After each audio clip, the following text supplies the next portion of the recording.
Hello and welcome to this episode of ExpaTalk. Hi, Natasha. Hi, dear. How are you? I'm very well, doing great. How's everything at your end? Good, good. I'm excited about today's guest. Yes, today is a very musical podcast. It's full of music and singing, and I'm very excited that our guest is joining us today from Spain. He's from Iraq, from Jordan, he's from the international world. He's a very international person. Our guest today is Layth Sidiq. And Natasha, can you tell us just briefly how do you know Layth Sidiq? I've known him from the social media and I've been following him. But I know that you have a personal story and personal attachment to late Sadiq. Can you tell us the Yeah, story? yeah. It's back in the days, like over 20 years ago. Now everyone knows my age, but I used to play the violin and in Jordan at the National Music Conservatory, and a conductor of the orchestra where I used to play was we used to call him Ustaz Muhammad, Mr. Muhammad Sultaniq. And he used to come to the practice with his, I think he was 4 or 5 years old son, and that was Layth when he was like 4 or 5 years old. And we all be playing the violin, and Layth would stand in front of us and he would wave his arms as if he's a conductor. And he was like only like 5 years old, and we all look at him and laugh like look. And then now, I think only last year, someone showed me something on Instagram, and I was like, "Oh my God, that's like the boy his dad used to bring to the orchestra." And then now he's like a famous violinist, award-winning. He just was hired to conduct the Arab Music Orchestra in New York. His Instagram videos and YouTube videos are wonderful. I just go through his feed and listen to them. Wonderful voice, like amazing talent, and he just took me back to those days. And I thought of this, and it's like he would be an amazing guest on our podcast because he represents everything we in this podcast talk about, which is people who inspire us, people of Arab origin, people who talk about identity. So I'm really, really excited to chat with them today. Let me give our dear audience a brief idea about Layth Sadiq and who he is. Layth is an award winning violinist, a composer, educator, and the current artistic director of the New York Arabic Orchestra and the Center for Arabic Culture's Youth Orchestra program. He has toured the world and shared the stage with major artists such as Simon Shaheen, Danilo Perez, Javier Limon, and Jack Dejohnette, as well as performing in prestigious venues like the London Jazz Festival, the Boston Symphony Hall, WOMEX Expo, Panama Jazz Festival, and more. He is featured on multiple award-winning albums, and his first record, Son of Tigris, was premiered at the Montreal Jazz Festival in 2016 here in Canada. In 2018, Layth won the second place at the Seifert International Jazz Violin Competition as the first ever Arab to ever participate, and he was also recently awarded Best International Artist at the 2020 Boston Music Awards. He was the director of the Tufts Arab Music Ensemble for 4 years, and he's a current guest faculty member at the Carnegie Hall's Music Educators Workshop. Layth is an in demand violinist, composer, and educator in the United States and abroad. Ladies and gentlemen, without any further ado, please welcome our guest for today, Mr. Layth Sadiq. I think the best thing to start a musical podcast is by music. So before we go further into details and talk more about you and about your fabulous work, let's listen to some music, please. Can Absolutely. you? Of course, I'm gonna be sharing one of my own pieces from the album you mentioned, Son of Tigris, where I performed it at the Montreal Jazz Festival. The piece is Yes, called Unshakable Roots, and I think as artists who kind of have made our career abroad, away from home, this piece for me is reminds me of those unshakable roots of my Arab identity and what they mean to me as an artist today. So here is Unshakable fantastic, Roots. fantastic. The stage is yours. Go ahead.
Thank you. That's Shukran. fabulous. Thank you very much, Layth. Thank you. That's a very beautiful opening for the show today.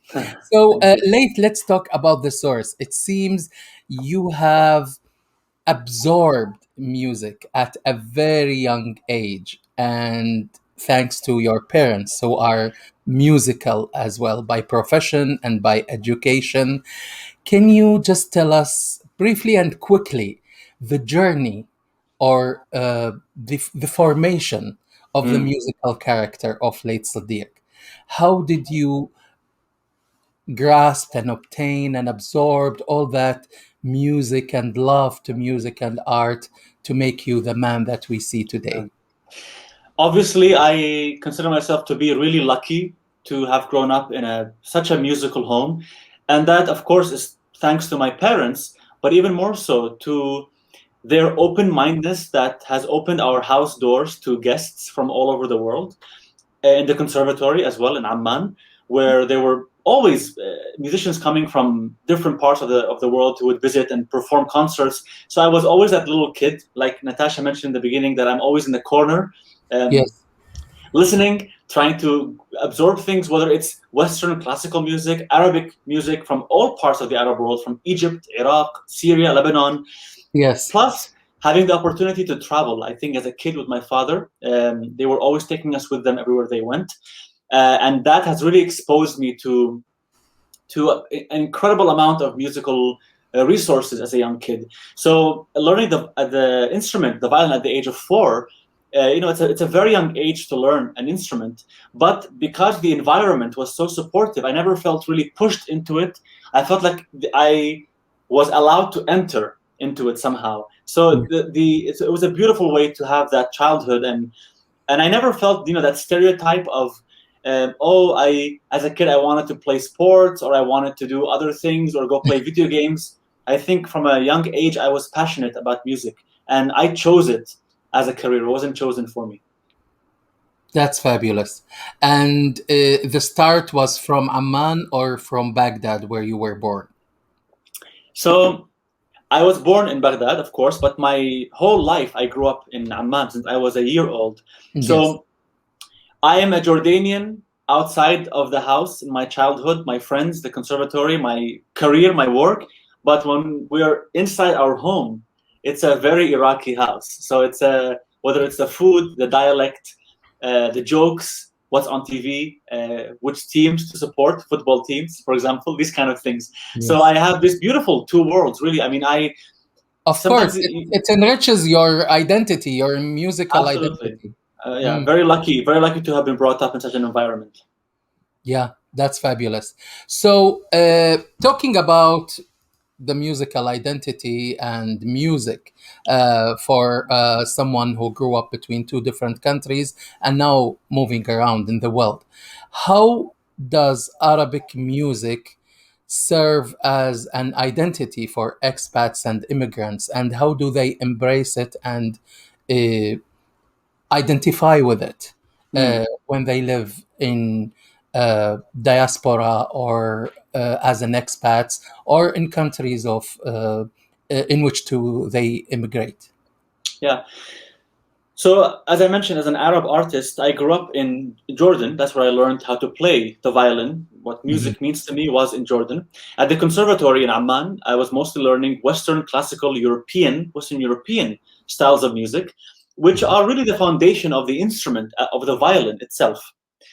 Um, and I used to travel, do concerts. I never really thought of Arabic music at that time as an identity because I was trying to absorb other sounds, other identities from around the world. Mhm. But it was only when I actually left the Middle East and I went to continue my studies in the UK and finally in the US, in Boston specifically, is where I realized from my interactions with friends and colleagues when they tell me, wow, you come from such a beautiful place that has such a unique history, musical culture, and sound.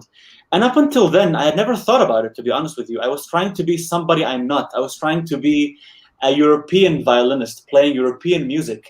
But then Yes. something clicked in me and I said, how come I've never really absorbed or approached our music, our identity? Who's Layth as an Arab artist? That's when the journey really began. Mhm. Personally, for me, this is 12 years ago now, so it's not that long ago. Um, when I thought to myself that yes, I have to really um, relearn who I am as a person in many ways, and this journey has taken me to become the artistic director of the New York Arabic Orchestra, has reaffirmed in me a certain role I play in my community, in our society. Yeah. Boston is a great city, but also Boston is a city that has a lot of immigrants, expats, people who come from whether it's by choice or maybe they're forced to leave homes because of war and conflict. And many of those people find comfort in the arts. They find comfort in music. And I found that the way to bring those communities together in one space and to rejoice in who we are, to not forget who we are, is through music. Another thing that I do, part of my career, my work, is I direct the Center for Arabic Culture's Youth Orchestra program in Boston, which is a program for young students who are from Arab backgrounds, not necessarily, but they could be from Arab backgrounds, who are second, third, or fourth generation sometimes. So Of for them, course. the Arab identity is very far for them. But Mhm. their parents want them to have the feeling of what that means. So the program is centered around that idea. And it does not mean, anyways, that you are trying to create artists that are only believe in their own Arab identity, but to remind them that that's an important part of who they are and where their families are from, because that helps you become a more independent person and have a very strong sense of who you are, so you can decide who you want to become. It gives you a better idea about Yeah. that. So that's been an important part of my journey as an educator and as a musician. Fabulous. And maybe this brings us to the next question that's in my mind, which is musicians as role models or activists in the community. How do you uh, promote that? How do you become an influencer or a role model for people and the younger generations who come to learn from you and know you through your music and know the music and their culture and backgrounds through you? How does that reciprocate? So I think as musicians who are used to the stage. Someone like me, my first experience was I was 8 maybe or 9 years old when I had a big concert where I was on stage. You are brought up with that sense of being, unfortunately, very self-centered, meaning that you're waiting for that applause at the end of the, you want to be the spotlight. You want to be in the one that people clap for. So it's easy to be brought up in a way that you're an entertainer as a musician, right? That your role is to entertain the audience. And oftentimes you forget that as a musician, there are so many more ways you can be involved in music that doesn't have to be on stage specifically. And we learned this actually this past year in the pandemic, and that suddenly, as artists, events and stages were closed immediately. I mean, without any prior notice, closed, done. So and what do you do? musicians started to perform from homes and performing Exactly. from closed spaces. Yeah. So you find ways to use music as a different tool, not just as a performer, but perhaps as an educator. So this is something I learned actually during my master's program at the Berklee Global Jazz Institute, which is a one-year program that really brings out that same idea of identity we talked about. It's centered around the idea of jazz as a philosophy, as a concept as well, and how you can find yourself as an Arab artist, for example, within jazz, which is a style of music that could seem distant. Basically, it's born out of the US, but it also has connections around the world. And during that year, we would go on all these kind of social trips where we would used to go to prisons to perform for the inmates there. We would go to homes of the elderly. We would also perform for them and interact with people. And you see how music can really touch somebody's life beyond just that moment of applause. And this triggered something in me, that how you can use music as a tool for positive social change. And me and many other people, my friends, colleagues, every time we perform now in a concert, in a tour, let's say we go to Poland or go to the UK, we try to find opportunities in that community where we could visit a place, a school, a center, and give a musical workshop free of charge. Because music doesn't have to be an elitist thing, only available for those who can afford it or can pay for it, but it should be available to all. So it's a way of giving back. And my most precious experience, I think, was when I collaborated with the Kayani Foundation. It's a foundation in Lebanon, in the Bekaa Valley, that has schools for Syrian refugees. And I went 2.5, 3 years ago for a few days, and I worked with the students there. And we worked on music, but I worked specifically on songs from Syria because I wanted to reaffirm the identity of who these kids are, where they're from, because it can be easily taken away from them now that they are away from home.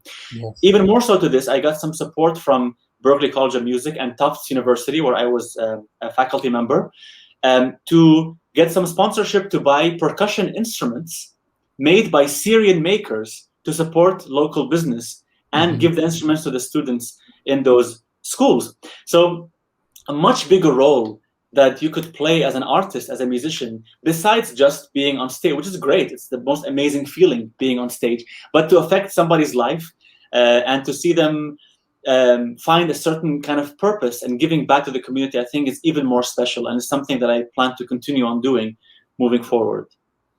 And it seems that you're always in the move, just like music doesn't have a home or a country. It's a universal thing, and you as a musician yourself have become a universal citizen, someone who moves around in the world a lot and don't even have a specific location. Your location is where your music is, your work is, and your family is.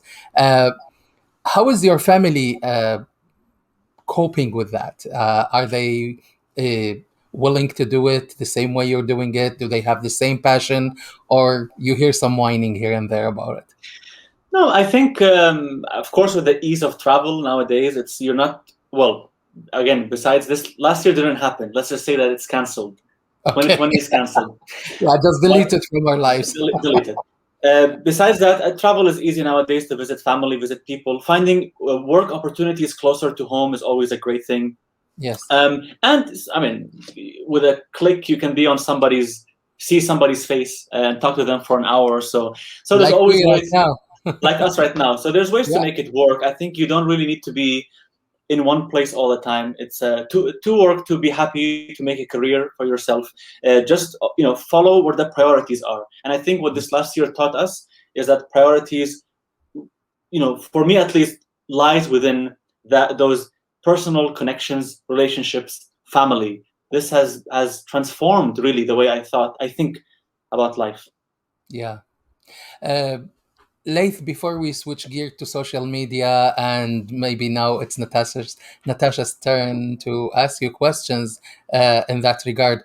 How about we take a break and listen to some music? Anything specific Sure. in mind? Yeah, thank Yeah, you.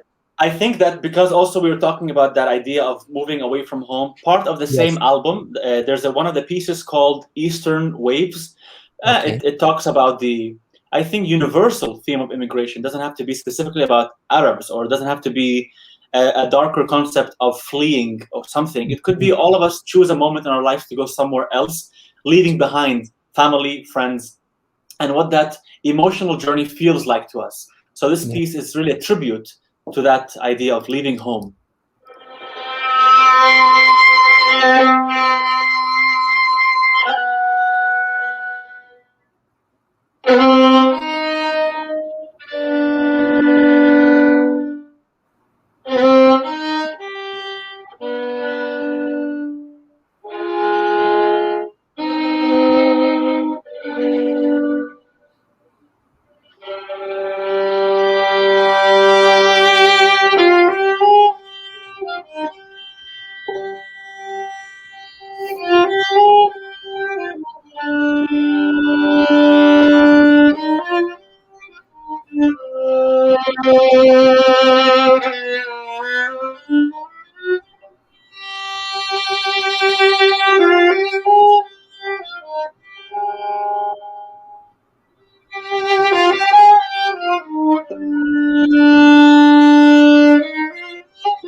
So, Layth, as I mentioned at the beginning of the show, I found out about your career through social media, through Instagram.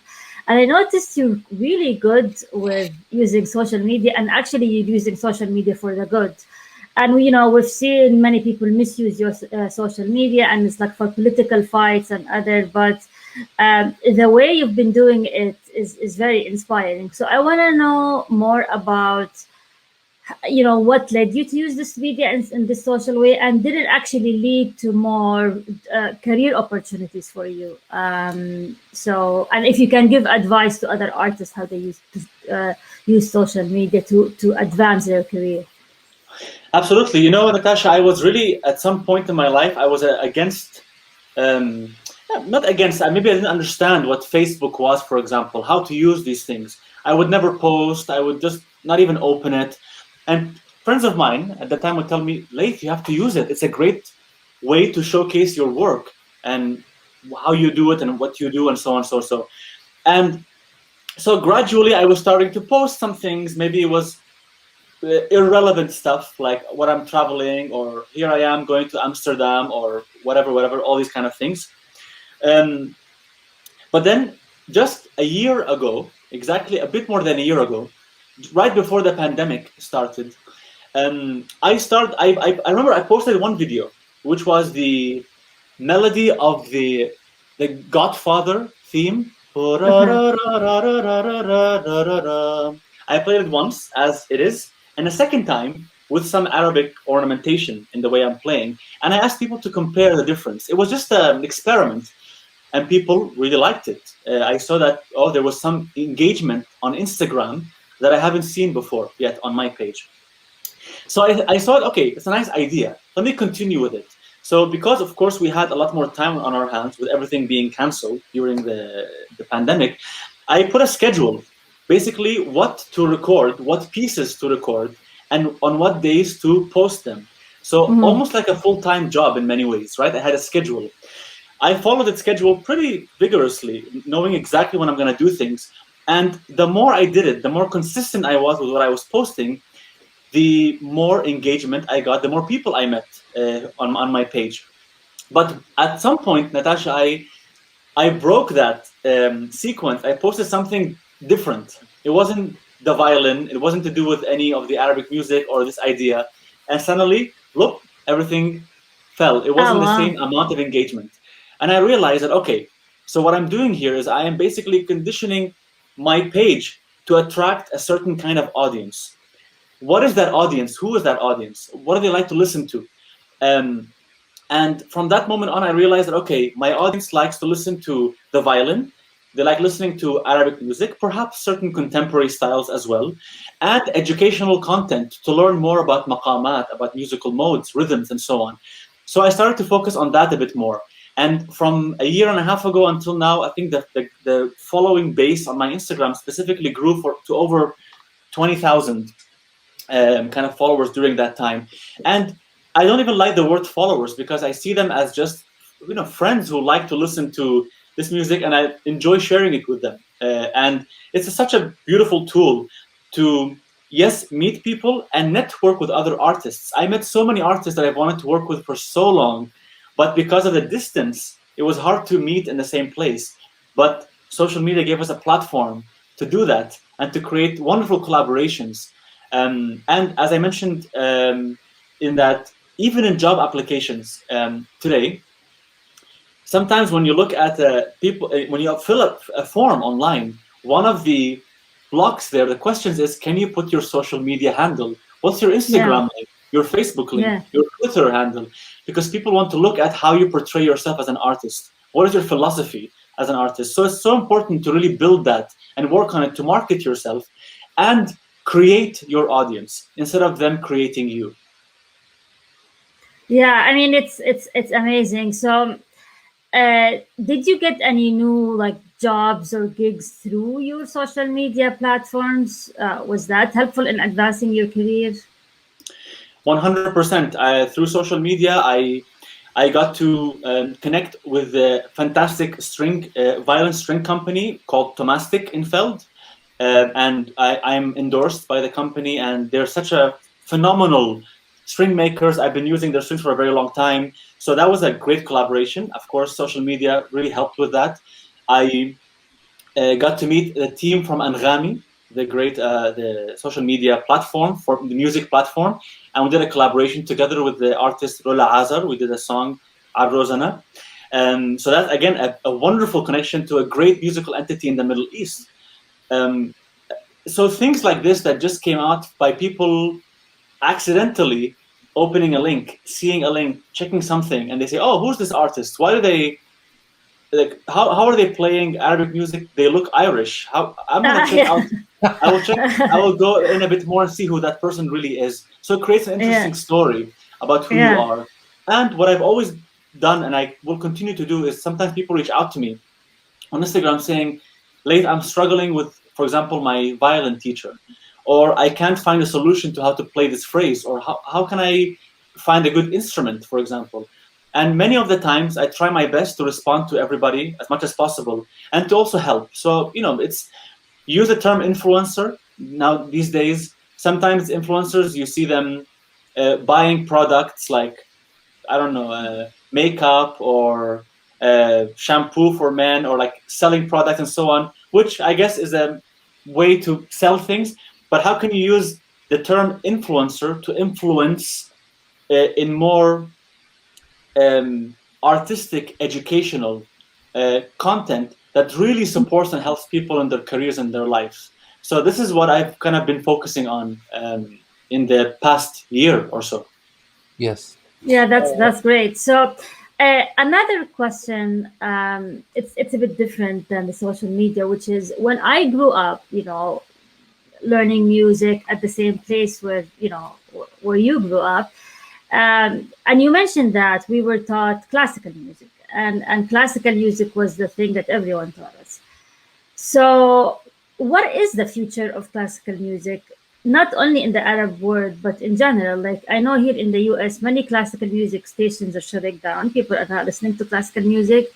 I mean, let alone in the Arab world. Do you think we still need to teach, people classical music, or just it's gonna become extinct? So one of the big reasons I think why the forms of classical music around the world are being listened to less by people is because it's like cooking a great meal. It needs time to be ready, right? A piece of music, you listen to Kulthum, for example, or you listen to a Mozart symphony, right? It's a 25 to 30-minute piece. And to really appreciate the whole thing, you have to sit through 30 minutes. Now, I doubt people nowadays with the attention span, you now see videos on YouTube that are 30 seconds long, 40 seconds long, maximum. Yeah. And even then, you get bored quickly, right? Yeah. Right. So this is really part of the reason why it's hard to get people engaged in classical music, because they have to sit through a long piece of music and understand how to appreciate it. So that doesn't necessarily mean that you have to make classical music shorter or make the pieces shorter, but how to approach this new audience from a different angle. And in the case of kind of what I've been doing is to use the music or elements of this music and engage it from more personal things. So I have one of the pieces that I shared recently, for example. It's called Longing, or I called it Longing or Shawq. And I tried to tell a story in that piece about how when I have 2 days away from my violin, that feeling of longing from the instrument, what it creates in that moment when I come back to it. So when you tell a short, simple story that people can visualize and see, immediately it becomes relevant to them, what that is. And also, when you say classical music, I mean, when you talk about Western classical music or European classical music, those are pieces written 300 years ago. I mean, not all of them, of course, we have many in the last centuries, but many of them are irrelevant to how we're living today, right? So encouraging composers to write pieces today, encouraging people to learn about this music and to teach the audience. I'm forgetting which Egyptian composer said this, whether it's Riyad al-Sumbati or Muhammad al-Qasabchi, one of the two, said that oftentimes when we write music, we try to go down to our audience, to reach to them. But why don't we switch that? Why don't we pull them up with us, with that music, right? So that shift of mentality is really vital and important. And finally, the icing on the top is the education, right? Is teaching students how to appreciate music. You don't want to teach, and this is a flaw sometimes in education, where when I studied math in school, or biology, or any of the subjects that I don't know anything about today, I felt like we were being taught these subjects to become experts in them, not to appreciate them or to enjoy them. And Yes. this is a big issue in that music, oftentimes, especially by individual private teachers, is taught in a way that you must become a professional musician. You must play it at the top, highest level, but not to love what you're doing or to have a passion for it. I would love to teach a classroom of 30 kids, knowing that 27 of them will become doctors, engineers, physicians, sports, but those same people will attend concerts and will support artists because they know how Mhm. valuable music was in their life. So this is how you change and shift a society, and it starts from the very beginning. It starts from education. Yes.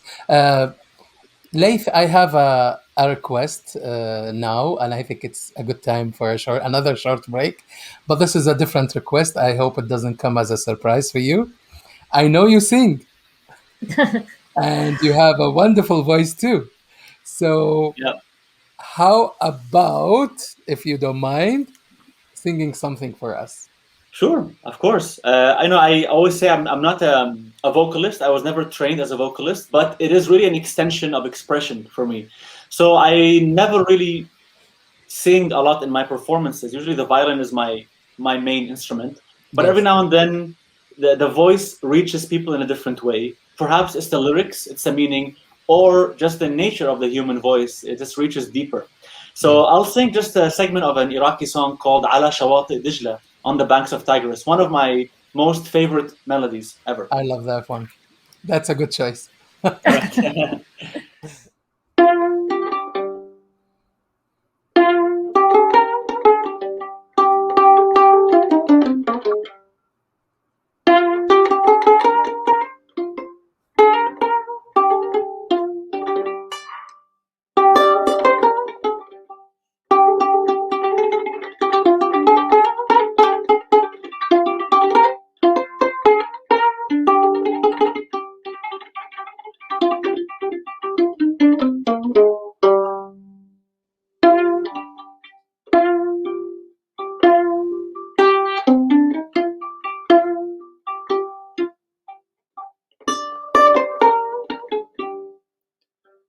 على شواطئ دجلة مور، على شواطئ دجلة مور، يا منيتي وقت الفجر، صبح وعصر على شواطئ دجلة مور، على شواطئ دجلة مور، يا منيتي وقت الفجر، صبح وعصر.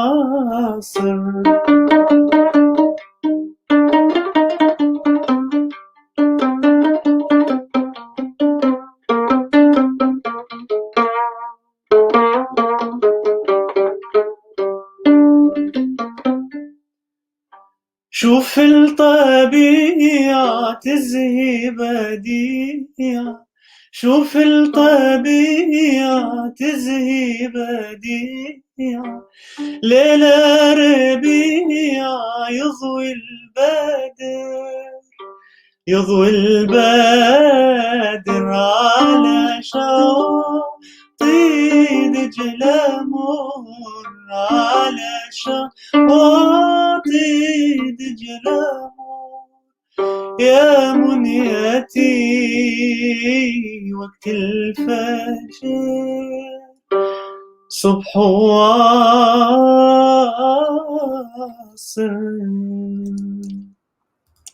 Ooh, that's Thank you. wonderful. Wow, it was really nice. I have tears in my eyes. I have tears. Oh my Thank god, He it you. keeps was so. surprising us, right? Okay, so some of the audiences, and one of the, I find them maybe very. It's a very important. I think for you. I don't know if you read it or not. It's from Nuhad Matalka. Miss Nuhad Nuhat. Matalka. She was your teacher in second grade, and she noticed how you loved music, and she says she encouraged you to play it. at school Yeah, party. yeah, I remember now. Miss Nuhad, if you're watching, يعني إذا عم بتحضري, I'm going to switch to Arabic just for Miss Nuhad. She is watching, yes. يا بدي اشكرك عن جد، يعني انا ما بنسى الاساتذه اللي كانوا ساهموا بحياتي ومشواري الفني والتعليم، يعني وخاصه بالمدرسه المعمدانيه، يعني عن جد كانت ايام كثير حلوه. وبشكرك من كل قلبي على يعني على الطفوله وعلى الصفوف اللي كانت معك. كنت كثير انسانه لطيفه وحنونه، عن جد بشكرك. ف thank you for watching, thank you for being here. Thank you. That's very appreciative. Thank you very much, Layth. Very nice of you. There's a question from Karim Ayoub. He's asking a great interview. Do you recommend musicians to master more than one instrument? So, you know, it's really a full-time job. If you're playing one instrument, it takes a lot of years. I mean, I started at the age of 4. I'm 29 now, and I still feel there is so much left for me to work on, to improve, to get better at. So, however, learning a different instrument can give you a different perspective sometimes. So when I was at the school, in the Baptist school, my father enrolled me at the school band there under Miss Barbara Johnson, who was running a school band, a wind and woodwind band, and I picked up the French horn. And actually, Natasha's sister, and I played together a lot in the orchestra, the French horn. And learning that instrument taught me many things about using the breath, for example. Oftentimes, playing the violin, you don't really have to breathe to play the instrument. You don't use your breath, but you can easily hold your breath for too long when you're playing, which contributes to certain stiffness, right, in the playing, then the sounds also very stiff. But playing the French horn, learning how to control my breath, helped me immensely in how to play the violin. So you have to be very smart about it. You don't want to learn 4 or 5 instruments, but something contrasting. So violin and piano are great 2 instruments. Maybe violin and oud are complementing instruments. Voice is always great to learn. But you don't want to overwhelm, of course. You want to be smart about it and have the time to really invest in what you're learning. But it's always great to be a multi-instrumentalist. Again, you have a lot more work that way too. Absolutely. Another question also from Karim Ayoub. He's asking, what other music genres you think will be in high demand in the future? It feels that the musical scene is shifting towards the electronic world so much, meaning music produced by devices and not really natural sounding instruments. I mean, people are making now whole pieces and structures by just buttons on a keyboard, right? Now, that doesn't mean that we have to succumb to that thing. I really think that there's a movement of young generation that are really appreciative of classical music, of the music that basically the song I just sang to you. A lot of people can really relate to that and feel something from it. And this is something that I've been doing. So to the question about social media, in the sense that one must move with the time, with how things are developing, but maintaining a strong identity of who you are and what you perform, so that you're never lost, right? So having a really nice balance between the two. Yes, that's amazing. So I think, Natasha, do you have another question, or shall I move on to the other topic? Yeah, I mean, for me, is about music education in the Arab world, especially now. You know, we live in, as we know, and there's a saying in Arabic. The region is على كف عفريت. I don't know how you translate this. It's like on the palm of a demon. Yeah, you're the translator. And people are always worried about, you know, a conflict coming or things are happening. And you coming from Iraq, and you, Zyad, as well, you know, been through many wars and conflicts. So the idea of teaching people music is really not a top priority. And even sometimes in the US, luxury, some society, luxury, exactly. It's a luxury, yeah. Yeah, and even sometimes in the US, when they do funding cut in public schools, the first thing that go is the music. I mean, my kids are fortunate here in our public school that they still take music education, but music education in general is viewed as a luxury, especially in our region where Mhm. people are worried about survival, a day-to-day survival. I mean, this is a topic that probably needs to be talked about more extensively. However, um, I really think that musicians, to the topic of the social activism, that we must view ourselves as diplomats. Why can't politicians be musicians, right? Why can't a musician apply to a political position and try to shift the the whole mentality of how funding is prioritized? You think about the arts, right? You said the first thing that is cut is the arts, but Yeah, during the pandemic, where yes, the arts were cut. Imagine being at home, not watching Netflix, no music on the radio, not even having the if you have kids, you can't even show them YouTube videos to Yeah. get their mind yeah, away from what's happening, right? All of these yeah. things would not have existed without art. So I think this is the concept is that we, as artists, we view ourselves as, again, the idea of entertainers, that we are waiting for the other to hire us, for someone more important than us to hire us for something. While we have to flip that in a way, and I always, it's cliche, I go back to education, but we really must instill in the youth the importance of music so that it is not lost when I think with the generation, the old generation now, we have already lost. I mean, there's no way to fight that battle because it's very in their minds that yes, art is secondary. But with the young generation, if music is really taught in such a way that it is a vital and important tool to be a productive member of society, right? This is the important part. Then we really are building a new environment for this. And to that aspect, the work of the New York Arabic Orchestra is going to be heavily relying on education, using it as a tool in such a way, besides performance, of course. And even more so, I've been doing this work with Carnegie Hall, one of the greatest institutions of music in the world in New York.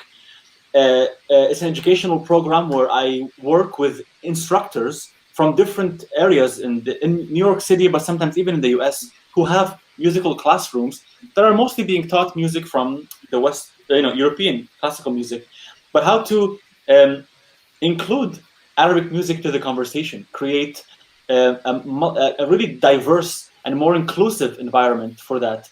So, and this happens because in such a diverse society, and when you're taught music that is foreign to you, and again, I understand that now, when you're taught German music, when you are Ethiopian, for example, Yeah. it has nothing to do with who you are and what you should be expressing, how you should be expressing yourself.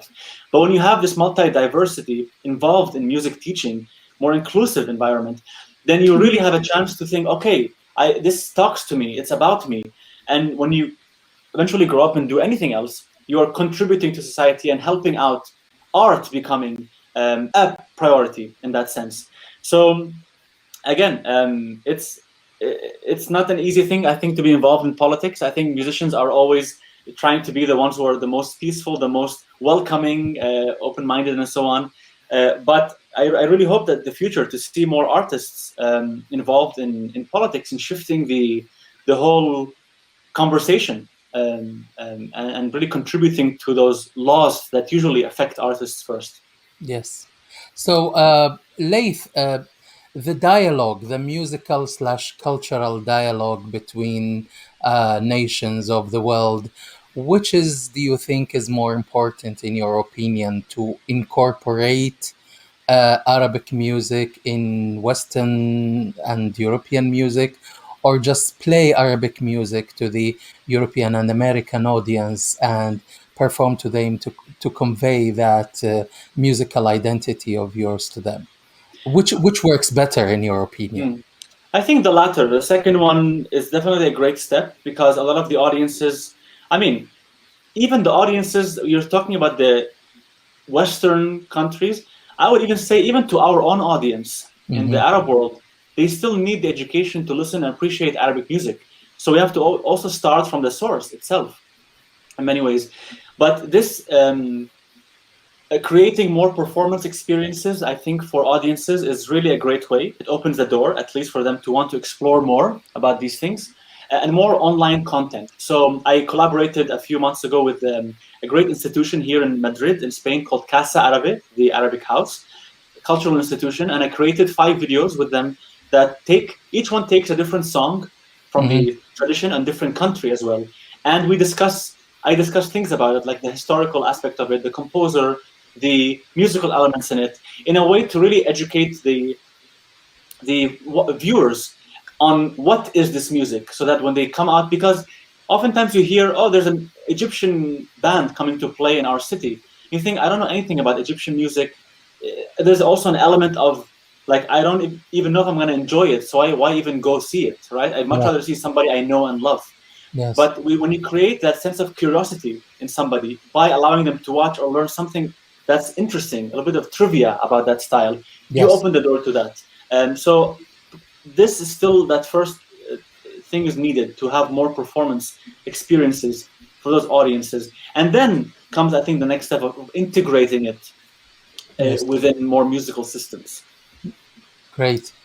I need to remind our audience that this podcast is airing live now on my YouTube channel, Zyad Tariq Rasheed, and my Facebook page and Natasha's Facebook page.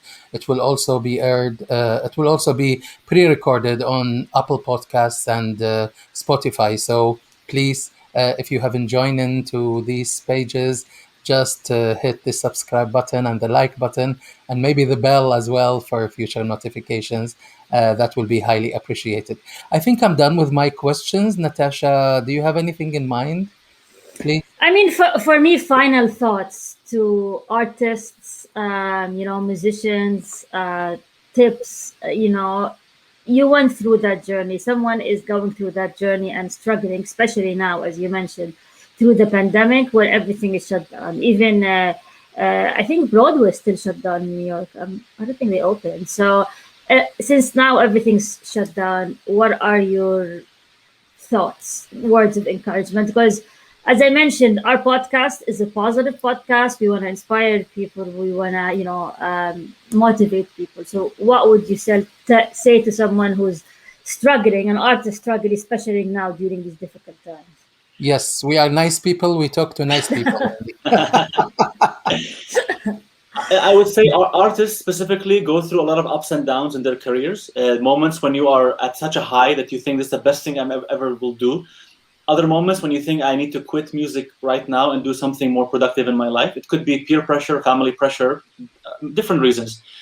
But the one thing that has always kept me going is the community around me. I've always, when I needed something, I would ask for help. And you would be surprised about how open-hearted artists are in helping out, opening doors for others and supporting each other. So if you feel lost, if you feel that you are on the edge, not knowing what to do next, talk to another artist, reach out to somebody, have a conversation with them. That you never know when opportunities can happen, and never lose hope, because that moment on stage, and I speak as a performer because I'm a performer at heart, really.